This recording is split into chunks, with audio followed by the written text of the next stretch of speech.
Victim है जिसके साथ ये इलीगली वाहन का जो अपहरण हुआ है,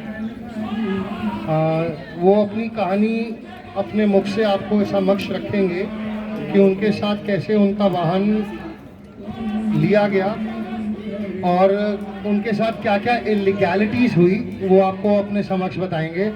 अजय बंसल जी हैं हमारे बीच में, अजय गुप्ता जी। उनके साथ साक्षात इलीगैलिटी हुई है दिल्ली में और वो पूरी अपनी यात्रा जो भी आपका हुआ है आपके साथ एपिसोड, आप प्लीज़ जनता को खुल के अच्छे से बताइए कि क्या क्या गलत हुआ है आपके साथ।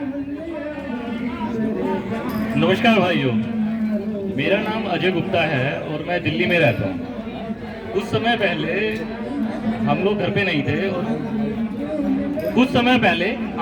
नहीं थे और हमारी गाड़ी घर के बाहर ही खड़ी थी और पीछे से ये लोग आए और मेरी गाड़ी को क्रेन लगा दी। अब मेरे आस पड़ोसी ने रोकने की कोशिश की तो इन्होंने धमका दिया कि हाथ लगाने की जरूरत नहीं है, गाड़ी से बिल्कुल पीछे हो जाएगी, और वो गाड़ी उठा के ले जाने लगे। फिर किसी ने मुझे फ़ोन किया तो मेरी फ़ोन पे बात हुई। अब देखिए कितनी बढ़िया है, गाड़ी उठाने के लिए स्पेशली लेडीज़ को भेजा जाता है ताकि कोई विरोध भी ना कर सके। मेरी बात एक लेडीज़ से हुई जो स्क्रैपिंग एजेंसी की थी। बाद में मैंने उनसे बड़ी रिक्वेस्ट की कि मेरी गाड़ी छोड़ दी जाए, पर उन्होंने बोला सर ये पॉसिबल नहीं है, अब तो हमने क्रेन लगा दिया और हम आपकी गाड़ी लेके जाएंगे। मैं कहा ठीक है जी, आप ले जाना चाहती है ले जाइए, अब मैं इससे ज़्यादा कुछ कर नहीं सकता था। फिर मैं वापस घर पे आया, घर पे आके वकील साहब से बात हुई तो वकील साहब ने मुझे सलाह दी कि तुरंत पहले तो FIR करें कि गाड़ी उठा के ले गए हैं इल्लीगल तरीके से। बाद में मुझे ये बात पता लगी कि मेरी गाड़ी तो ये उठा ही नहीं सकते थे, ऐसे नियम है। मेरी गाड़ी थी BS 1 और 2 को उठा के स्क्रैप करने का नियम था। मेरी गाड़ी अगर ये उठा भी ले तो नियम ये है कि मेरे रिक्वेस्ट करने पे इनको गाड़ी वापस करनी चाहिए। अगर मैं इनसे ये प्रॉमिस करता हूँ कि मैं इस गाड़ी को जनरल पार्किंग में खड़ी नहीं करके अपने पर्सनल स्पेस में खड़ी करता हूँ तो गाड़ी छोड़ने का प्रावधान है, बट इन्होंने मेरी नहीं सुनी और गाड़ी को स्क्रैप कर दिया। अब मैं इनको जब भी फ़ोन करता हूँ ये एक ही बात कहते हैं, सर अब तो गाड़ी स्क्रैप कर दिया आपकी।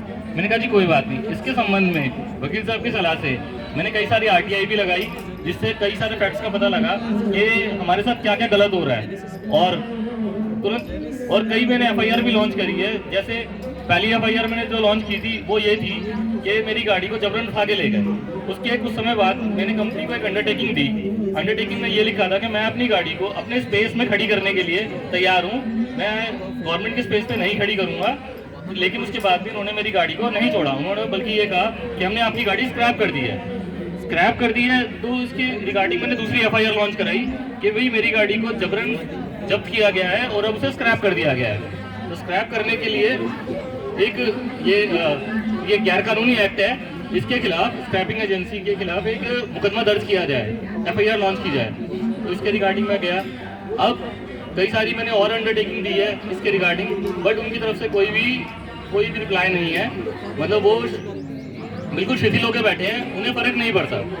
दूसरी बात ये है कि अगर वो गाड़ी उठा भी रहे हैं तो गाड़ी उठाने की जो वैल्यू दे रहे हैं वो बहुत कम है। जिस गाड़ी के बाजार में आपको 60,000 रुपये मिल रहे हैं, ये उस गाड़ी के 20,000 रुपये दे रहे हैं आपको सिर्फ। ये 40,000 रुपये कहाँ जा रहे हैं? अब इसमें मैं किसको दोष दूँ? स्क्रैपिंग एजेंसी को दोष दूँ, ट्रैफिक अथॉरिटीज को दोष दूँ, दिल्ली गवर्नमेंट को दोष दूँ, या मैं MCD को दोष दूँ? ये सारे इसमें इन्वॉल्व है। एक नियम बनाती है, दूसरा उसका पालन करती है। अब ये जो स्क्रैपिंग एजेंसी है इसको MCD ने नियुक्त किया है। अगर ये कुछ गलत करती है तो कहीं ना कहीं MCD भी जिम्मेदार है, जो इसका डिप्टी कमिश्नर है वो जिम्मेदार है इसके लिए। तो ये सारा है। अब आगे हम लोग इसमें NGT जाने की प्लानिंग कर रहे हैं। और ये जो प्रोटेस्ट है, एक्चुअली जो प्रोटेस्ट है ना, प्रोटेस्ट मेरी गाड़ी का या आपकी गाड़ी का नहीं है। प्रोटेस्ट ये है कि हमें ये जो कानून बनाए जा रहे हैं ये दमनकारी कानून है, और ये सिर्फ एक गाड़ियों के संदर्भ में नहीं है, ये हर विषय पे बनाए जा रहे हैं। चाहे व्यापारी वर्ग हो, चाहे किसान वर्ग हो, चाहे लेबर क्लास हो, मिडिल क्लास हो, सबको लेके हर आदमी अपने जीवन के किसी न किसी क्षेत्र में पीड़ित है और हम सबको साथ चलने की ही जरूरत है। आज हमने इस कानून से शुरुआत करी है और आगे हम हर कानून पे जाएंगे, हर नियम का विरोध करेंगे। जिस नियम से लोगों को नुकसान हो रहा है, जनमाल की हानि हो रही है, बहुत मेहनत से कमाया हुआ पैसा लोगों का नुकसान हो रहा है, और हम हर उसके विरोध में जाएंगे। बस ये है कि हम जितने ज़्यादा लोग एक दूसरे से जुड़ेंगे हमें उतना ही फायदा होगा। धन्यवाद।